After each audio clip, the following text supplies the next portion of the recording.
Here we are at Salinas Pueblo Missions National Monument, and we're at the Visitor Center at Gran Quivira. Just wanting to try my new 360 camera and get some idea of its capabilities as we go on our walkabout to check the ruins for any kind of damage overnight.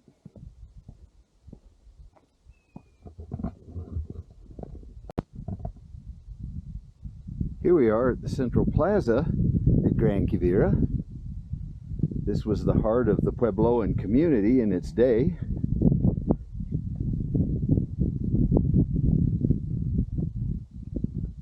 You see the kivas here and the central community kiva. This was the large one. A lot of ceremonial activity would begin here. And you can see Mound 7 that we're walking around, and we'll go up on top of it shortly.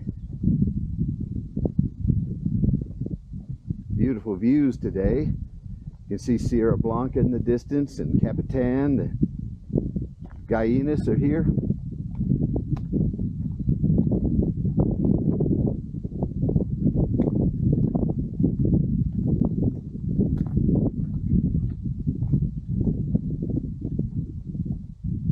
Mound 7, which we're going to go up on top of, is actually built over a much older Anasazi period circular set of Pueblo ruins.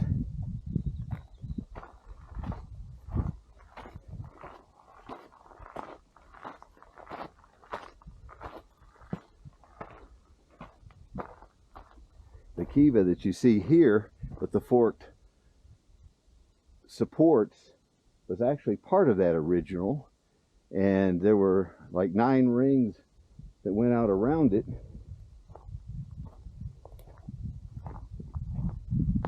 Rings of Pueblo housing. So we come up here, this is room 98. And room 98, you can see one of those earlier rooms down below. Beautiful day today. Ahead of us you can see the ruins of the first church that was built here in 1630.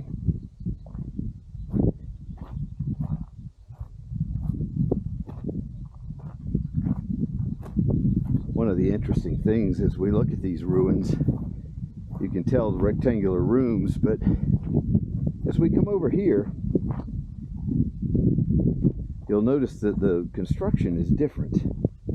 One of the interesting things with these early churches shows the church's tolerance of the Pueblo ceremonials. You see there's a ceremonial kiva directly adjacent to the church.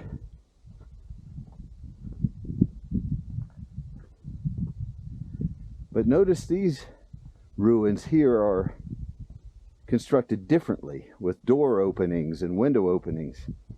This was actually the convento for the first church. This is where the friars lived. Mission churches here at Gran Quivira. There are 2, and this one was built in 1630. It's the first of the churches, and it was built adjacent to the Pueblos, as you can see. These were some housing blocks in this area. One of the unique things about the second church that is here, and we're going to do a tour of that shortly, is that it was actually built in 1650, and of all the 4 churches that are part of the Salinas Pueblo Missions National Monument, this is the only one that does not have a kiva directly adjacent to it. The reason for that is when this church was started in 1650, the church also changed its rules regarding tolerance of the natives' practices. They actually burned the kivas, filled them with trash, and at that point would not allow the natives to practice their ceremonials.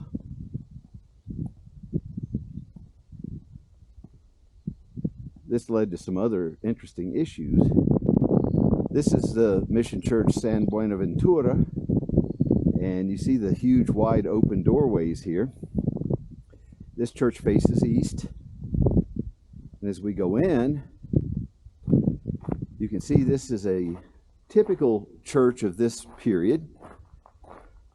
The two large pockets on the left and right here are the original beam pockets that held up the choir loft. You can also see beam pockets behind us that help support the floor. The floor in here would have been, as you see it, packed earth, probably no weeds, and the walls would have been plastered and painted with larger-than-life liturgical scenes mostly. Directly ahead of us is the apse.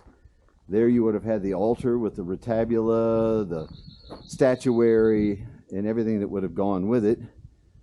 The transepts to our left and right are where smaller altars would have been.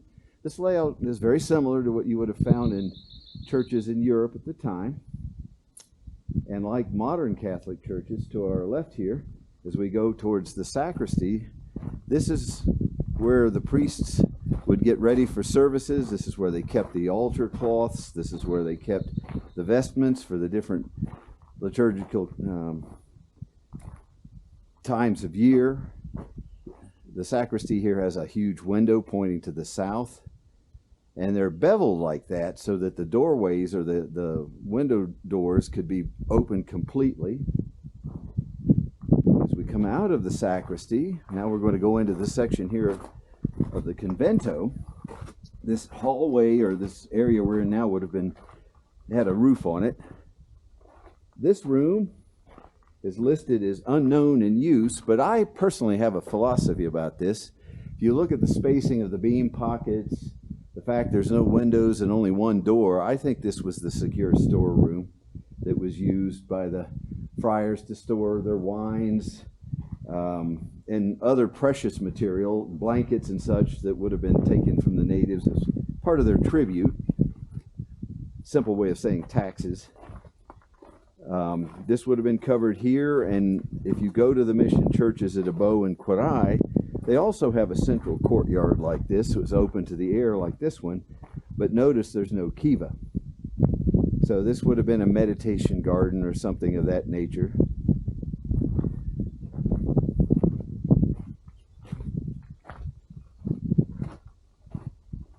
As we continue around the convento, the rooms to our right were classrooms and an infirmary, or so they're listed. This room is, these two here were probably storerooms as well. And as we continue around,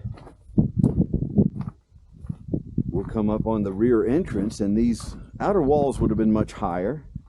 The rooms to our left is where the friars lived, although this was a corral in the foreground here. I'm not sure why they had their rooms next to a corral, given the odors that might have come out of it. The small room directly ahead was a slaughterhouse, and there's a hint there of the trough that was there that was used to drain off blood and other things. The room in the far left corner was a workroom, probably where they took care of the tack and other things. And then directly to the left were their secure food storage rooms. We'll proceed through where the friars lived here. Small rooms, they had modest accommodation. The Franciscans who were here took a vow of poverty. Again, this area is part of the central corridor around. As we come into here, this was actually the dining hall, and in the corner here you can see the remnants of a fireplace that was removed in 1970 because it was deteriorating. As we come to the other end here, though, we can now enter into what is most likely the kitchen. As you see the pockets there indicating a cook stove here and another one over here. It would have been a fireplace for cooking, and these steps would have gone up on top of the secure storerooms, and they would have entered through the roof most likely.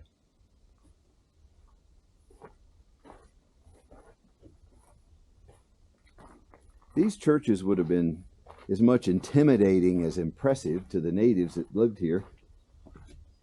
The exterior walls of the church would have been whitewashed, and you should have been able to see them from quite a distance.